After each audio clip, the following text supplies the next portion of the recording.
Պարոն նախագահ Նիկոլ Փաշինյան։ Մի բան խնդրեմ, ներքաղաքական հարցեր չտակ, կարծում եմ ճիշտ տեղը չի,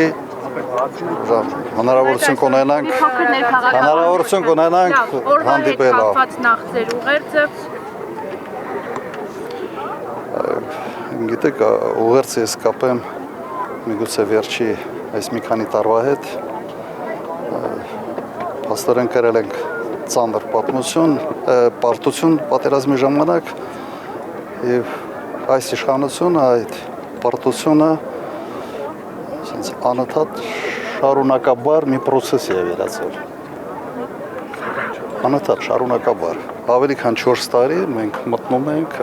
գտնվում ենք այդ շրջանում։ Անընդհատ ինչ-որ բան զիջել, բան տալ, մանից հրաժարվել, ուղղակի մաշեցնող մի երևույթ է մեր ժողովրդի համար։ Իսկապես շատ ծանր և մաշեցնող։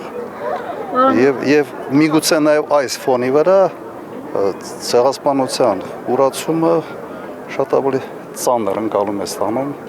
շատ-շատերի մոտ։ Պարոն Քոչարյան, երեկ Արթուր Հովհաննիսյանը ազգային ժողովում ճեպասությունների ժամանակ ցեղասպանությանն եմ անդրադառնում։ Ասեց մոտիկ չգաք ցեղասպանության թեմային ու չփորձեք դիվիդենտներ շահել։ Մեր արձագանքը, այսինքն իրենց արձագանքը շատ խիստ է լինելու։ Ինչու համար չգաք ցեղասպանության միջազգային ճանաչման հարցը օրակարգից դուրս բերելու, ինչպես նաև սակարկման համար։ Լուրջ։ Ես պիտի այդ հիմարությունը պարզաբանեմ։ Կարծում եմ Հայաստանի արտաքին քաղաքականության օրակարգի մեջ մտցնող հենց ես եմ եղել և իմ ժամանակաշրջանում ամենից մեծ քանակով երկրներն են ճանաչել հայոց ցեղասպանությունը։ Եվ երբ որ գիտեք, մարդիկ, որոնք ուղղակի մատին չեն դրել այս հարցերի համար, հիմար դուրս են տալիս, պատրաստ չեմ մեկնաբանելու։ Նախագահ Նիկոլ Փաշինյանը դատապարտել հրաժարումի մասին այսօր ակնարկներ են արվում, բայց եւ փակ կստացվի իշխանությունների մոտ նաեւ այս կարմիր գիծը անցնել։ Ընդհանրապես եւ այդ ուղղությամբ ջանքերը եւ ընդհանրապես ցեղասպանության ուրացումը բերելու է նրան, որ ուրանալու են մարդիկ, ովքեր փորձում են դա անել։ Իրենք են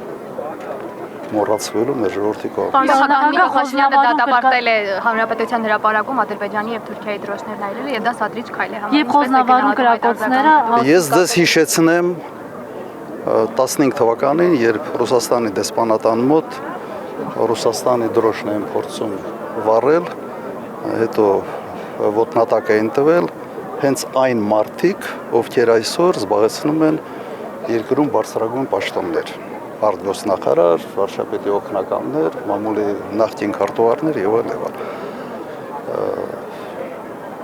Եթե ընդհանրապես դա անթույլատրելի քայլ է, ապա